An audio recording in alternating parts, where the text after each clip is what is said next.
আসসালামু আলাইকুম। New BD news Bangla এর পক্ষ থেকে সকলকে জানাই ধন্যবাদ। 3 জেলায় নামছে 38 প্লাটুন বিজিবি।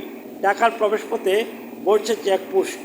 ত্রয়োদশ জাতীয় সংসদ নির্বাচনকে সামনে রেখে আগামীকাল বৃহস্পতিবার থেকে রাজধানী ঢাকাসহ 3 জেলায় 38 প্লাটুন বিজিবি মোতায়েন করা হবে। বুধবার 28শে জানুয়ারি দুপুরে রাজধানীর পিলখানায় বিজিবি সদর দপ্তরের 5 ব্যাটালিয়নের ট্রেনিং গ্রাউন্ডে এক সংবাদ সম্মেলনে ব্যাটালিয়ন অধিনায়ক লেফটেন্যান্ট কর্নেল তৈমুর হাসান এ তথ্য জানান। এ সময় জানানো হয়, ঢাকা সেক্টরের আওতাধীন বিজিবি 5 ব্যাটালিয়নের এলাকায় মোট 38 প্লাটুন বিজিবি সদস্য মোতায়েন করা হবে।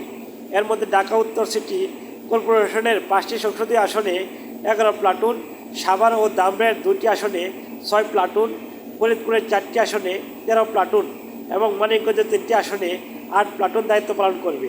বিশেষ নিরাপত্তা ও আধুনিক প্রযুক্তি নিরাপত্তা জোরদারে রাজধানীর প্রবেশপথ সহ গুরুত্বপূর্ণ স্থানে চেকপোস্ট বসিয়ে তল্লাশি করা হবে।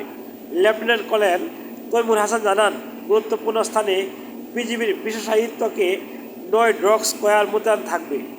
এছাড়া যে কোনো জরুরি পরিস্থিতি মোকাবেলায় বিজিবির র্যাপিড অ্যাকশন টিম, র্যাড কুইক রেসপন্স ফোর্স, কিউআরএফ এবং প্রয়োজনে হেলিকপ্টার প্রস্তুত রাখা হয়েছে। নির্বাচনী দায়িত্ব পালনে এবার body worn camera, night vision device, APC ও আধুনিক সিগন্যাল সরঞ্জাম ব্যবহার করা হবে। পরিস্থিতির সার্বক্ষণিক পর্যবেক্ষণে ব্যাটালিয়ন সদরে একটি মনিটরিং সেল গঠন করা হয়েছে। বিজিবি অধিনায়ক বলেন, এবার বিজিবির ভোট কেন্দ্রের ভেতরে প্রবেশের বিষয়ে নির্বাচন কমিশনের কোনো নিষেধাজ্ঞা নেই। প্রিজাইডিং অফিসার সহায়তা চাইলে কিংবা কেন্দ্রে সহিংসতা বা জাল ভোটের আশঙ্কা দেখা দিলে তাৎক্ষণিকভাবে কেন্দ্রে প্রবেশ করে প্রয়োজনীয় ব্যবস্থা নেওয়া হবে। বিজেপি কর্মকর্তা দৃঢ়ভাবে বিশ্বাস করেন, সরকার, নির্বাচন কমিশন ও জনগণের সম্মিলিত প্রচেষ্টায় আসন্ন নির্বাচন শান্তিপূর্ণ ও উৎসবমুখর পরিবেশে অনুষ্ঠিত হবে। সম্মানিত ভিউয়ার্স, ভিডিও সম্পর্কে আপনার মতামত কমেন্টসে লিখবেন। ভিডিওটি একটি লাইক দিয়ে চ্যানেলটি সাবস্ক্রাইব করে রাখবেন। আসসালামু আলাইকুম।